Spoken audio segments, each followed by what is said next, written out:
अस्सलाम वालेकुम वरहमतुल्लाहि वबरकातुहू। खुश आमदीद यूट्यूब चैनल पर।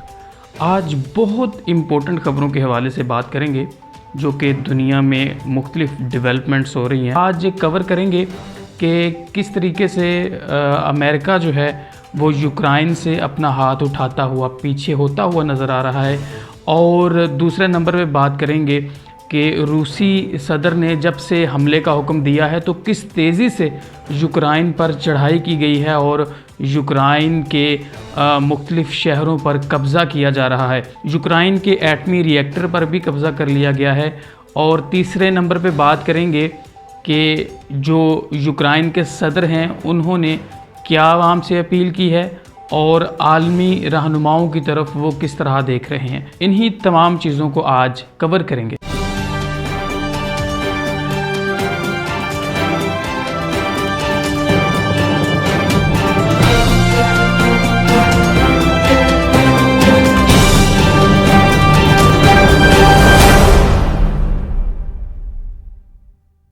आज 25 फरवरी 2022 है और दिन जुम्मे का है। आज हम बात करेंगे सबसे पहले रूस ने जो हमला किया है यूक्रेन पर उसके हवाले से। कल जो है वो रूस ने हमला कर दिया था 5:55 पर और अभी तक 300 से ज़ायद हलाकतें हो चुकी हैं, कई अफराद ज़ख्मी हैं और इस तरह लगता है कि यूक्रेन में क़यामत बर्पा हो गई है।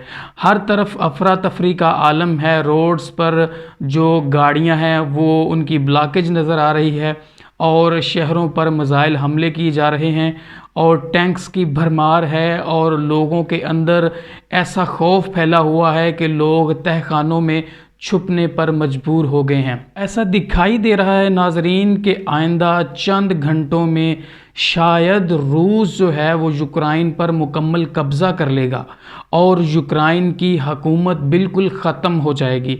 ऐसा क्यों नज़र आ रहा है? ऐसा इसलिए नज़र आ रहा है क्योंकि मुसलसल हमलों के बाद यूक्रेन रूस के सामने पसपा होता हुआ दिखाई दे रहा है और रूस मुसलसल डेवलपमेंट्स के साथ आगे बढ़ता हुआ दिखाई दे रहा है। रूस के सामने कोई भी ऐसा मुल्क नहीं है जो रूस के सामने खड़ा हो और अभी तक यूक्रेन तन्हा रूस के साथ जंग लड़ रहा है। अच्छा, इसमें एक बड़ी वजह जो सामने आई है वो ये है कि जंग से पहले जितने भी यूरोपीय यूनियंस थे वो यूक्रेन के साथ ताल्लुकात निभाने की कोशिश कर रहे थे, उसका साथ देने की कोशिश कर रहे थे, लेकिन अभी ये सूरत हाल है कि कोई भी यूक्रेन की मदद करने को तैयार नहीं है। इसकी बड़ी वजह क्या हो सकती है? इसकी नाज़रीन बड़ी वजह सीधी सादी सी वो बात है कि रूस के साथ कोई भी जंग नहीं चाहता और सबको पता है कि अगर उन्होंने रूस के साथ जंग की तो उनका क्या हशर होगा। ये तमाम चीज़ों का जायज़ा जो है वो नेटो की अफवाज भी ले रही हैं, सलामती काउंसिल भी इसके हवाले से इन तमाम चीज़ों का जायज़ा ले रही है और क्या हिकमत अमली इख्तियार की जाती है फ्यूचर में ये तो हमें वक्त ही बताएगा। लेकिन अभी तक जो है वो रूस पे आलमी रहनुमाओं की तरफ से पाबंदियां आयद की जा रही हैं, जिसमें सबसे बड़ी पाबंदी जो है वो अमेरिका की तरफ से आयद की गई है और बरतानिया की तरफ से भी इस पर पाबंदी आयद की गई है। फ्रांस के वज़ीर आज़म ने भी रूस के सदर से रब्ता किया है और इस हवाले से बात करने की कोशिश की है कि वो यूक्रेन के तनाज़े से पीछे हटे और यूक्रेन पर जंग मुसल्लत करना बंद करे। लेकिन अभी तक यही दिखाई दे रहा है कि रूस मुसलसल यूक्रेन पर ऐसे हमले कर रहा है जो कि यूक्रेन सोच भी नहीं सकता था और अभी तक जो यूक्रेन रियासत है वो जंग का मंजर पेश कर रही है। अच्छा, दूसरे नंबर पे एक और डेवलपमेंट है कि जंग से पहले जो अमेरिकी रियासत यूक्रेन को तसल्लियाँ दे रही थी, यूक्रेन के हवाले से ये बात कर रही थी कि वो बिल्कुल इस हवाले से वाज़े हैं कि जब रूस पे हमला होगा तो अमेरिका एक्शन लेगा, अब वो बिल्कुल होता हुआ दिखाई नहीं दे रहा।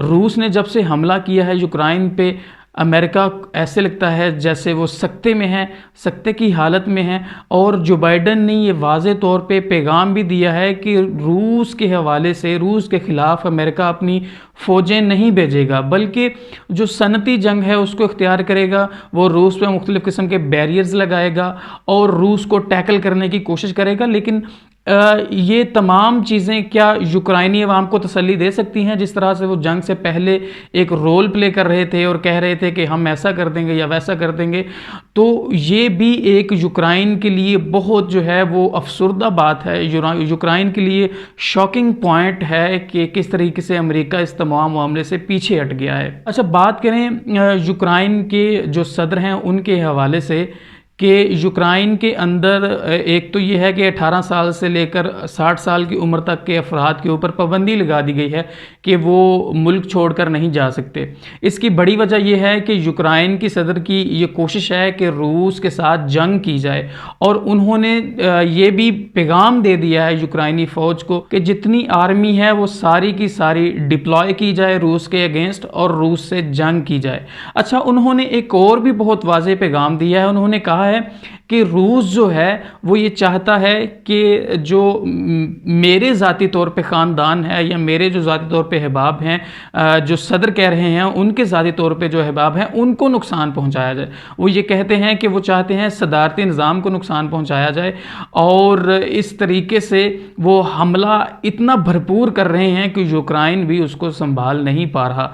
अच्छा, दूसरी एक जो डेवलपमेंट है वो ये भी है कि यूक्राइनी सदर ने ये भी वाज़े तौर पे कहा आलमी रहनुमा यूक्राइन की मदद को नहीं पहुंच रहे और यूक्राइन अकेला ही रूस के खिलाफ जंग लड़ रहा है।